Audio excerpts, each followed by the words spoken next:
Star Consciousness, Part 2, Chapter 4, Rhythmic Alternation. Listening to a bird song, watching the rising and setting of the sun, or touching the knit weave of a scarf speak of what has often been called heaven's first law, rhythmic alternation.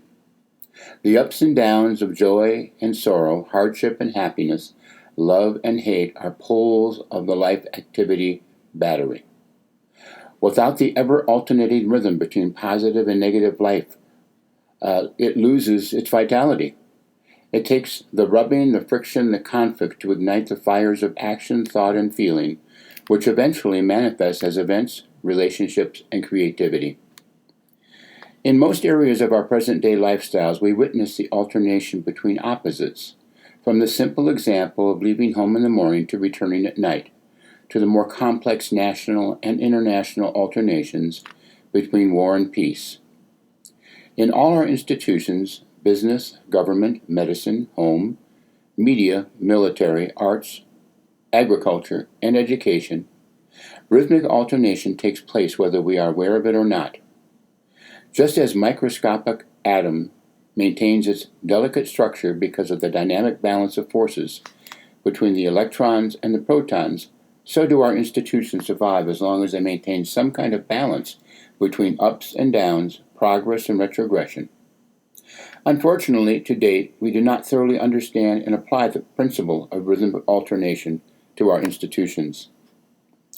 When we become over-attached, focused, or preoccupied with positive ups and negative downs, we tend to lose our equilibrium and natural rhythm.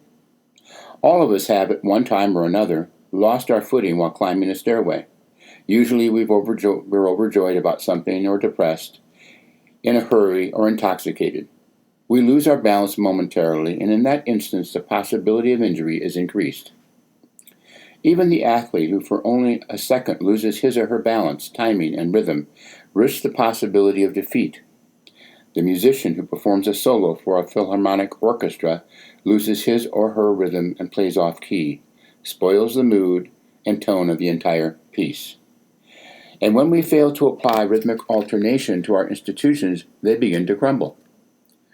The lesson we need to learn from the natural law of rhythmic alternation is threefold. 1. We must see and then know that life is rhythmic. 2.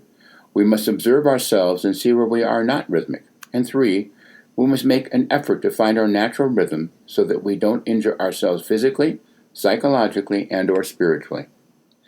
Number 3 is perhaps the most of all, since without some change, it's very important to do that in ourselves. There is little chance of change in the social fabric, including our institutions. A conscious effort toward living rhythmically must include watching how we channel our life energy. There are 4 basic areas where our energy is channeled: intellectual, feeling, physical, and desire.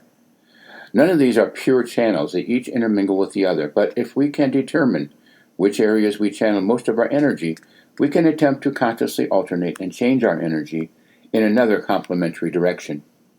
For example, if you have an active intellect, you can balance by participating in some physical activity where you're more focused on the body and things instead of words and ideas.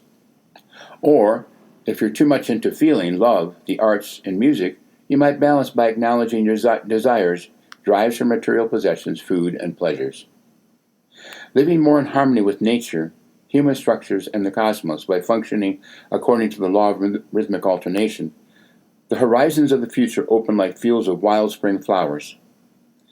But if we remain non-rhythmic, becoming fixated to one pole or another, we lose our footing and trip up in some unlikely way.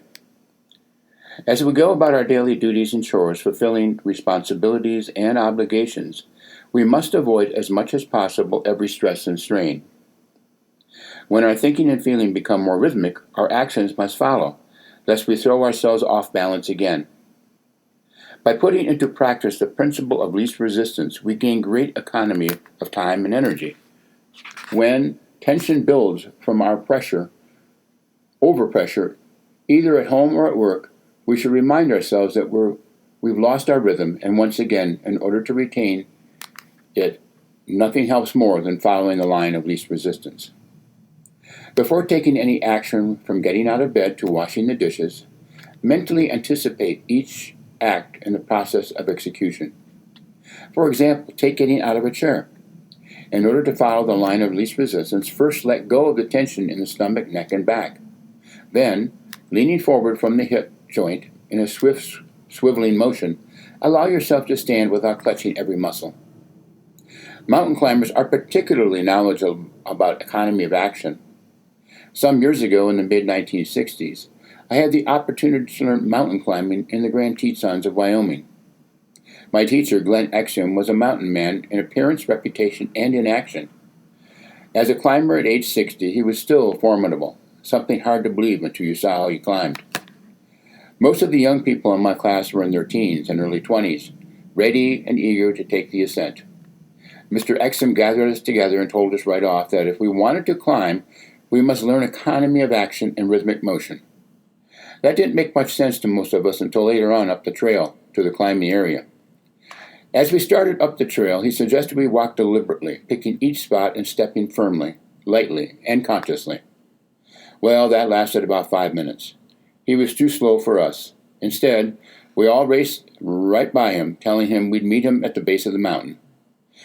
Before we were 3/4 of the way, we stopped to rest. We were already exhausted. After a few minutes, Mr. Exum, with a smile on his face and his gait steady and rhythmic, hiked right on by us. As a climber, Mr. Exum was a master of the principle of least resistance. Despite his years, he could hike and climb for hours without a rest because he did not waste energy rushing, wanting to get to the summit all at once. Just as diligently as Mr. Exum conserved his energy in climbing, we must conserve our energy throughout our day, whether climbing stairs, cooking, or working at our desk.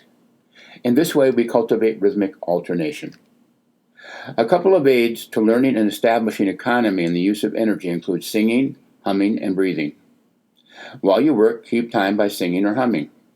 Also, when out walking, inhale slowly and steady as you take 6 steps. Then hold the breath as you pace 3 steps.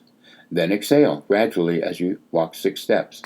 Hold bated breath while you pace 3 steps, etc. You can increase or decrease the number of steps until you find the count that is easiest, but always concentrating on the rhythm. By applying the principle of least resistance to simple daily activities, we gain our natural rhythm as well as extra energy, so valuable and necessary, if we desire to fulfill our potential during our short stay on this earth. Glenn Exum taught me that taking it slow, step by step, can be the fastest way to the top of the mountain. Chapter 4 Summary 1. When we become over-attached, focused, or preoccupied with the positive ups and downs, we tend to lose our equilibrium and natural rhythm. 2. A conscious effort toward living rhythmically must include watching how we channel our life energy. 3. By putting into practice the principle of least resistance, we gain great economy of time and energy. 4. By applying the principle of least resistance to simple daily activities, we gain our natural rhythm as well as extra energy, so valuable and necessary if we desire to fulfill our potential during our short stay on this earth.